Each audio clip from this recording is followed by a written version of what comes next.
I hope as you look at the altar this morning, you'll be able to recall most of what we've learned about Elijah the prophet over the last few months. His story is really a narrative about the revelatory nature of God. In other words, it is God's nature to reveal God's self to humanity. We see that all through Scripture. And we see it in the story of Elijah. For instance, when he initiated that terrible drought, he had to hide for a while from King Ahab. You'll remember that section of the story, right?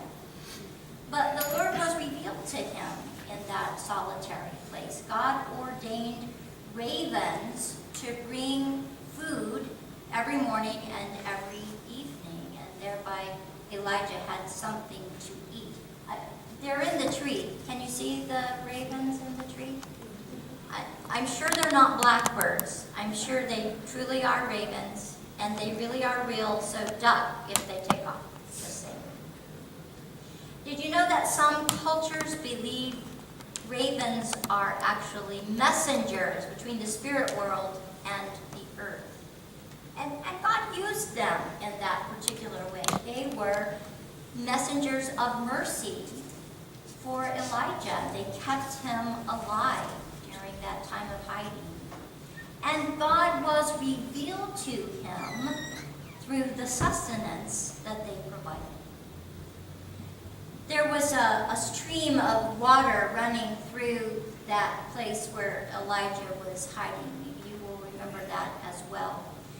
And eventually the water dried up, so he had to find another place to hide out. And God sent him to a widow who lived in Zarephath. Now, this woman was very needful. She was just barely hanging on to life. She only had enough flour and enough oil to make one last cake of bread for herself and her son. And they knew after they had consumed that bread that they would slowly and painfully starve to death. But through God's intervention, the flour in the woman's bowl never ran out. The oil in her jug never ran dry. And for 3 long years, Elijah and the widow and the widow's son all had bread enough to eat every day. It sustained them during those very difficult years of famine, and God was revealed in that never-ending provision.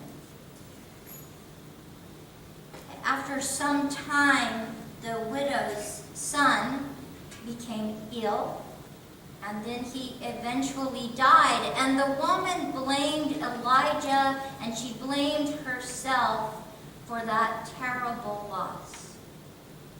Elijah cried out to God and prayed that the boy's life would return to him. And when the child rose from the dead, God was once again revealed in that resurrection.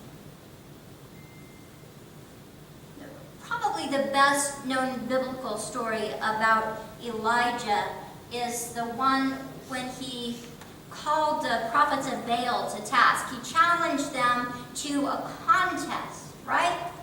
He told them to prepare a bull as a burnt offering, and then to call on their God to light a fire under that offering.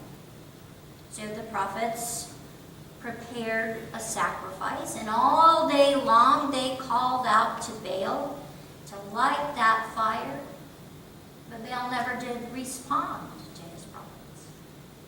So Elijah prepared his own offering, and he put it on a pile of wood that was soaked with water, and the pile of wood was laid on a stone altar that he also soaked with water. Elijah prayed to God, and fire fell from the Lord, and it burned up the offering. It burned up the wet wood under the offering. It burned up the altar.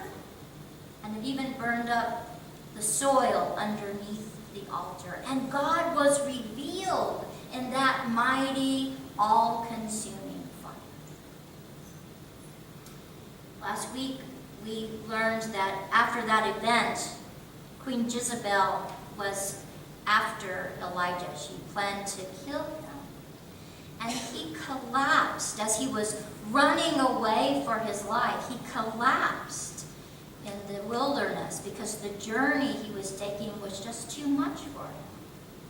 And yet, even there, God was revealed to him twice. An angel of the Lord came with a jar of water for him to drink and a cake of bread cooking on some hot coals. Elijah consumed what was offered to him, and then, as Elaine just read for us, he was empowered through that food and water to make a journey 40 days and 40 nights long. And he went to Mount Horeb. And that's where our story picks up this morning. It was there at Mount Horeb, on this holy mountain where the Israelites had experienced God's presence in the past and believed that God dwelt. Here on this holy mountain, after everything that Elijah had experienced, after all the many ways that God had been revealed to him again and again, right there on the holy mountain where he might meet God face to face, this mighty and powerful prophet sank into a deep depression. He was the only one left, he complained. He was the only one left who was doing God's work and protecting God's name for the people of Israel. And God's response to Elijah's grievance was to call him out of that cave where he sat sulking. God told him to stand on the mountain and to wait for the Lord to pass by. Now, what would one do in that situation? How would one wait for the Lord to pass by? Would we hold on to something very strong for support? Would we ground ourselves, steady ourselves? Maybe we should kind of shield our eyes, because surely this will be a glorious and maybe even blinding event. How would one prepare for the passing by of God? Elijah experienced some pretty awesome things over the course of this 3.5 years in which his story takes place. The ordination of birds, oil and flour that miraculously appear, a boy resurrected from the dead, fire falling from the Lord, an angel bringing him food. He had seen some spectacular epiphanies, wouldn't you agree?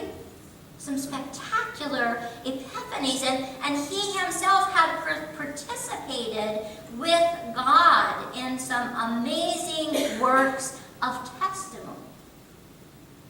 So I think it is safe to assume that as this prophet waited for the Lord to pass by, he positioned himself on that precipice with great expectation. He got ready to see the splendor and the majesty and the wonder of God's glory pass before him.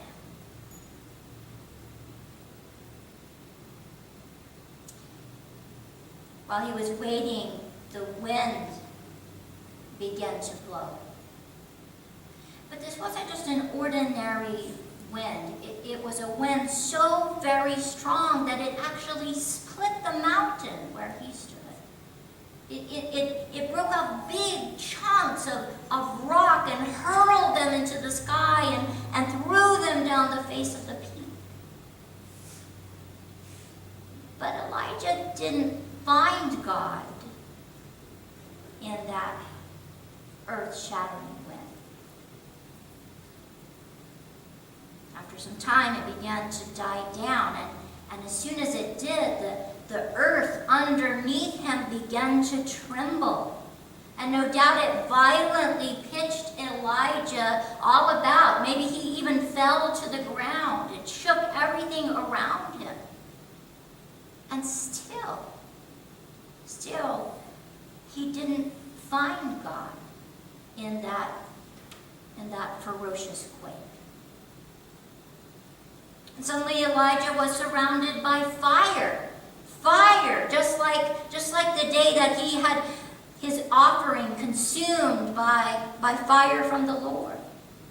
But this time, the flame didn't present God. God wasn't found there in the fire.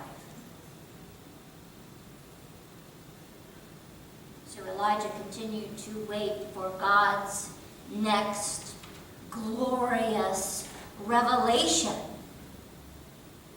And finally he heard it. The translation in our Pew Bibles, the translation that Elaine read for us, said that he heard a gentle whisper. Is that right? Traditionally, we say that Elijah heard a still, small voice. You heard that, right?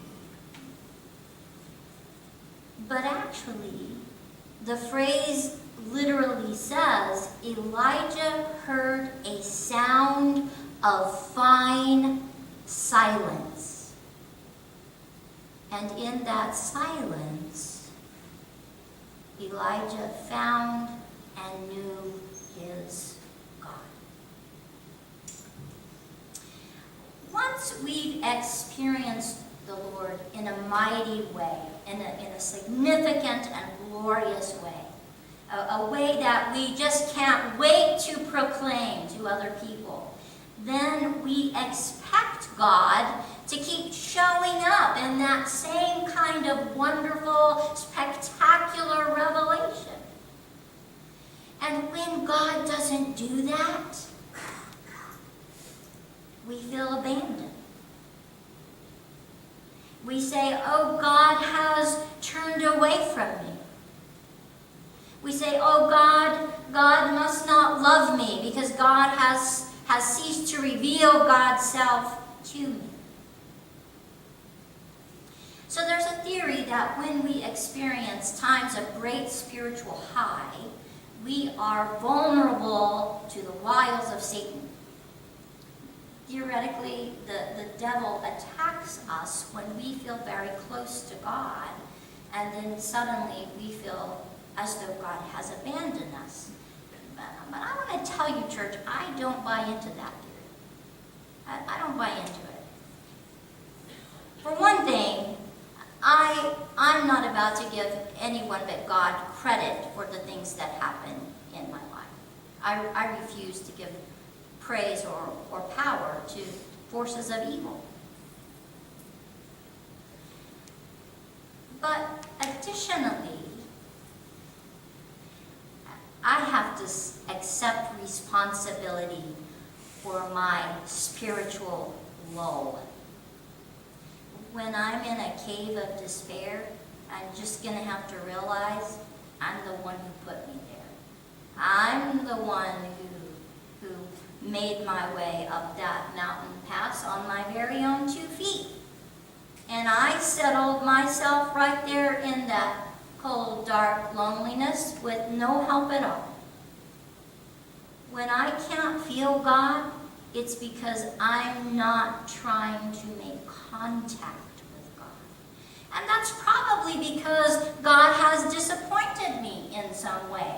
God wasn't marvelous enough for me on this particular day. God wasn't doing what I wanted God to do, or God wasn't who I wanted God to be. Because we want big stuff from God, right? We want big stuff, Lord. We want birds to descend with loaves of bread in their beaks. We want an unending supply of daily sustenance. We want fire to swoop down from the sky and burn up the offering that we've made so that we'll know God is pleased with our offering. We want angels to be flying about us all the time. We want God in a mighty, mighty wind. We want God to shake and break our world apart. We want those spiritual highs. We crave those spiritual highs and those dramatic revelations. And we want them, one after another, and we don't want any trouble in between, because we want to know that God is real, and God is here, and God is paying attention to me. Right? Yeah. But you know, the truth is, if we don't find God in the sound of a fine silence, we have never really found God at all.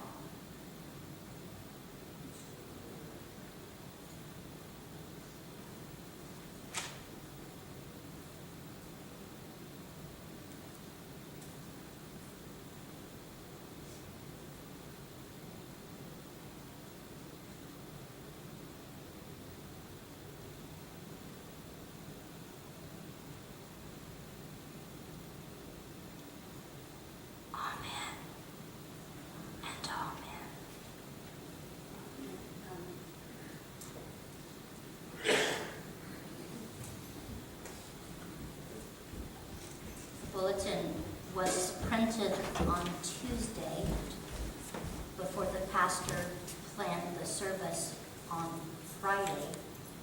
So we are not having communion this morning. But will you join me in response to the word by standing? And in your hymnal, if you will turn to the Apostles' Creed, number 881, and we will